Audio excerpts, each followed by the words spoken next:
Hi, I'm Len Johnson from LJE Products, and today we're going to show you how to install our new Blizzard Buster color selectable helmet safety light onto a typical helmet. In your kit, you're going to receive the light, and you'll see the inline controller that controls the color selectable part of it. You're going to get an alcohol wipe and a cable mount in order to mount the cables onto your helmet from your snowmobile. So the first thing you want to do is take the light, and you need to figure out where you're going to mount it. The best place on a helmet is in the center of the back. Find out where you're going to mount it. You need to find the center of the light, and on this particular helmet there's a nice little line there that helps you refer to center. If you notice on the LED strip, the LJE Products emblem that's embossed into the strip is the center of the strip. There's a total of 6 LEDs this way and 6 that way. And then you want to check how the RCA splitter ends up on the helmet in conjunction with the function of the helmet. So once you've found center back here, you want to determine where this wants to mount. On some helmets it's going to be down here. Some helmets it could be up there, but on this particular helmet that's a really good spot for it. In most cases the male RCA is going to go right into the power port on the heated shield. So the way this works is the power comes up from your snowmobile, goes into the input, which is the female RCA connector, and this splits the power to the heated shield and to the light. That way you can have both while you're running. Once you determine where this is going to mount, pay attention to where your splitter ends up and where your strip ends up. And you're going to use the supplied alcohol wipe in order to clean up the area and prep it for where you're going to apply the LED strip and the splitter. And if you notice, we have VHB 3M adhesive on the back of this strip and the splitter. That's going to hold that to the helmet. Once you mount these on, it will not come off. You do need to make sure that you have the helmet at room temperature before you begin this. It will not stick on a cold helmet. Alright, so at this point we're going to take our alcohol wipe and we're going to clean up the area where the splitter is going to go, all the way down around here to where the LED strip goes. So once you've cleaned up those areas, set that aside and let it just air dry. Now we're going to go ahead and install the light on the helmet. I would start with the LED strip first, and then we'll do the splitter after.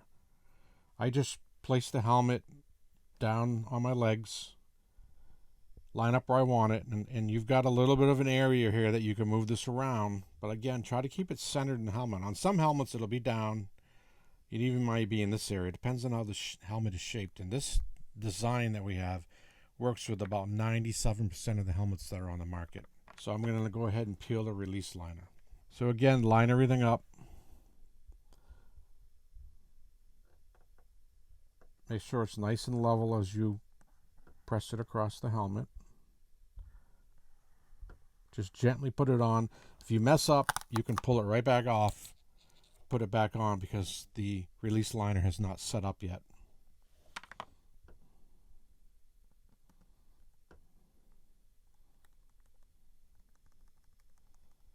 Once you're happy with the position of the light, you're going to start in the center and press in it very firmly into the helmet. This is important that you get this on there correctly to prevent moisture from getting under there, causing the adhesive to fail.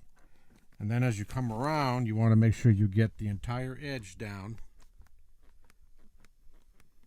all the way to the end. Alright, once you got that pressed in place, now it's time to locate the splitter. So on this particular helmet, the power port for the heated shield is up towards the front. So what we're going to do is we're going to just stretch out this a bit and put this in this little wire holder that's built into the helmet, just to test the placement of our splitter.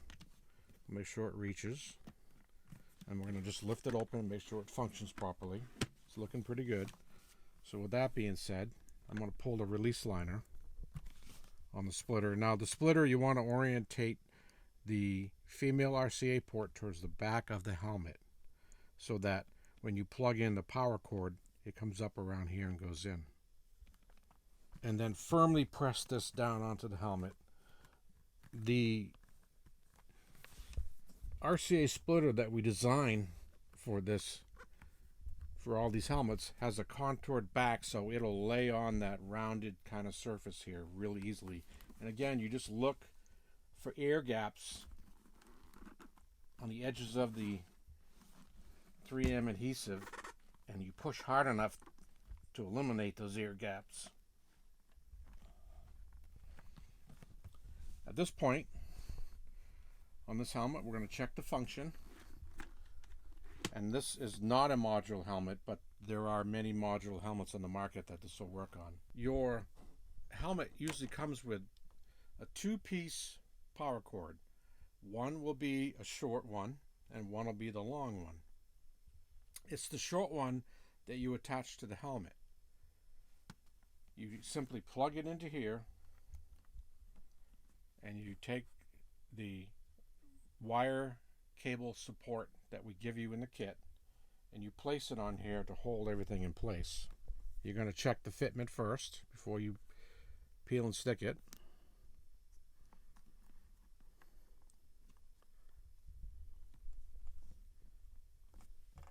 Just to see where it ends up. When you get off the snowmobile, this is just going to hang on your shoulder, and it's easy to find when you get back on the snowmobile and plug into the other cable. You'll notice that this particular design came with a twist lock male RCA. Well, we designed our connector to fit in multiple different brands of snowmobiles. It doesn't have a twist lock, but it's got a tapered rubber end on it, and this is a specially made for us RCA connector with a solid metal tip so that it won't fail. And you simply put it in and twist for a good pressure fit, and once it's in there, it's not coming out. They hold in almost any kind of RCA port. So place this on here. Just going to clean it up a little bit before we put the alcohol wipe to it. Check our placement of our cable holder. Put a little alcohol on there. Let that flash off. Again, press and hold it in very firmly and hold it in for at least 20 seconds. Once you've installed the light, you're going to want to test to make sure everything's functioning properly. We're using a battery supply that I have here. And the default color should be red. And now you simply press the color selection button and you can go through all the different colors this is capable of, which is 12 different shades of colors, including white. Again, Len Johnson from LJE Products. Thank you for purchasing our new Blizzard Buster color selectable helmet safety light, and we'll see you on the trails.